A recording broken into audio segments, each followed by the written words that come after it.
Hey guys, welcome back. It's Jake from Mitzu Garage, back with another video on the 1998 Mitsubishi Eclipse with the LS swap. It's been 7 whole days since I saw your lovely faces, and it's good to see you all back.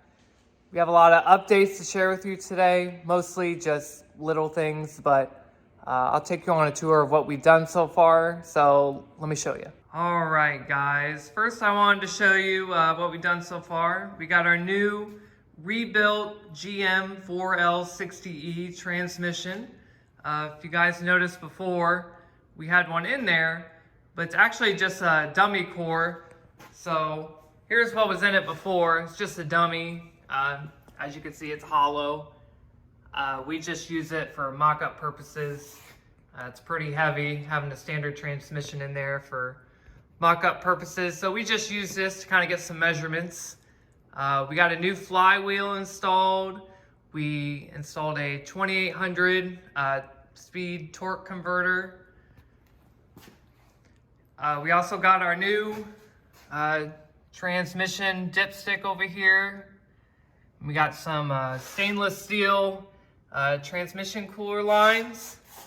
Waiting on that crazy UPS guy holding me up over here. Also, we've got our new spark plugs installed. We got our new spark plug wires installed on each side. Looking pretty good so far. We've also got our master cylinder put back in. Got our reservoir tank. Cleaned up the bracket and painted it. Looks nice and new. We started routing some of the computer wires. We fed it through the firewall here back into the car. So it'll look somewhat factory. Kind of want to go with that factory look. You know, don't want a big mess of wires over here. We've got our oil cap on. It's not hitting the coils or anything, so that looks good. We ordered some coolant hoses here. These are probably not going to work out, so gotta wait on the new ones to arrive, but hopefully they work out nicely. Also, we've got our throttle cable installed here. This is the OEM 2nd gen Eclipse throttle cable. So we got this bracket here mounted to the top of the intake. And then we got the throttle cable extended here all the way to the front. And we also have the original cable and linkage for the accelerator and brake pedal. So I'll have to come around and show you guys that. All right, so if you guys are aware, these cars didn't have transmission tunnels to begin with. So with this transmission tunnel in here, this gas pedal was actually over about 2.5 inches. So what we had to do was we had to push this over 2.5 inches closer to the brake pedal. And we also had to reshape this gas pedal so it wasn't hitting the side of the transmission tunnel here. And they should line up pretty stock. The brake pedal's hanging down a little bit because the return spring isn't in yet, but it should look nice. This was originally a manual, so I had a clutch over here too, and we took that out, so that's why the brake pedal looks a little bit smaller. Currently, I'm working on disassembling the interior and cleaning it up a bit. We're getting ready to rewire the entire car. So we're working on that.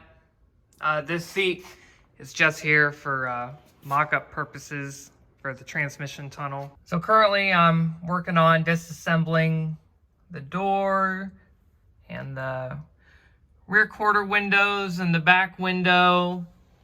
We've got the glass out of the passenger door, and we got the lower window molding here off. We're gonna try to cut out the rear quarter windows. They're a little bit difficult to get out. We'll probably have to use some piano wire to get that out. If you guys have any suggestions on getting those out, let me know down below. That'd be great. We started disassembling some of the body panels. We took the driver's side skirts off. I actually ordered some fender flares from Carbonetics So shout out to them. Hopefully they look good. It'll actually be my first time buying off of them. So I don't know who I'm waiting on, the UPS guy or Carbonetics. I don't know. Someone's holding me up over here. Just wanted to kind of give you guys an overview of the rear hatch area.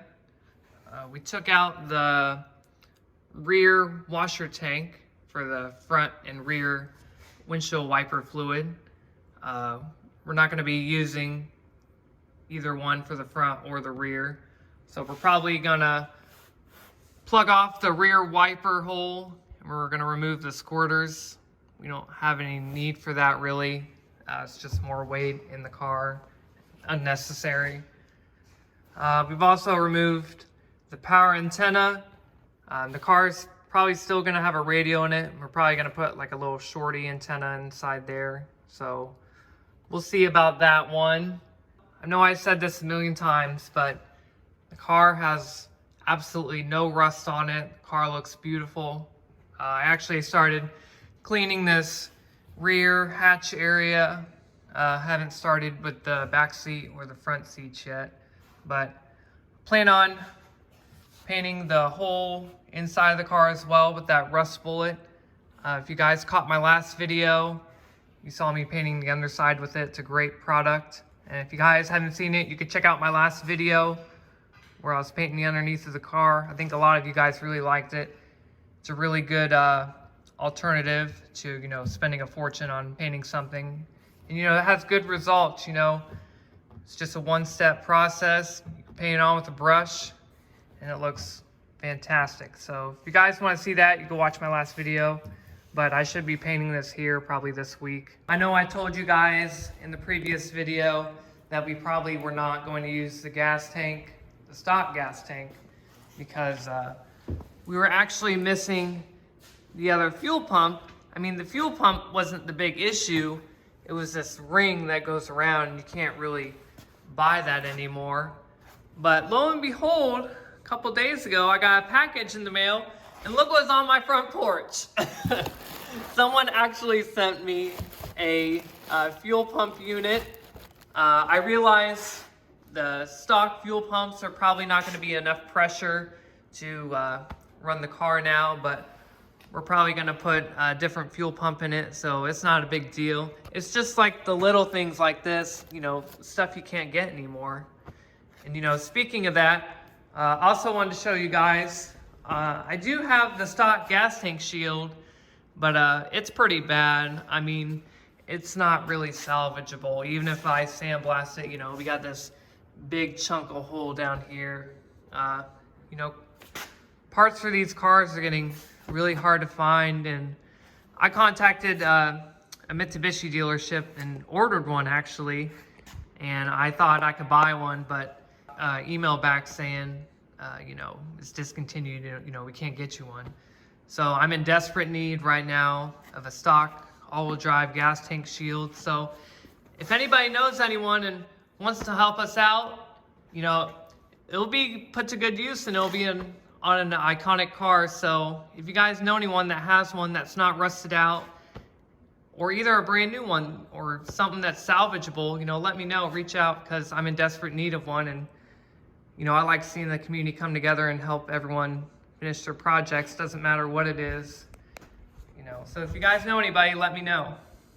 All right, guys, thank you so much for watching our video this week.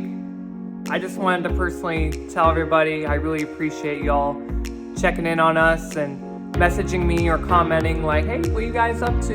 You know, I haven't seen you post anything today, or, you know, the past couple days, you know. I really appreciate you guys checking in on us. I know we don't really share everything that's going on, but we've really come a long way, and we've got a lot done this week. You know, we've got the transmission in, we got the new flywheel in, we got the new torque converter in, we started disassembling part of the interior, you know, we got the transmission cooler lines ran, you know, so it's come a long way. It's just, I just don't share every little thing on our social media. So I think here is the best place to kind of go over every single detail of what we're working on. So, you know, maybe next week we'll have the car running. So we'll see what happens. So thank you so much for watching, guys. Bye.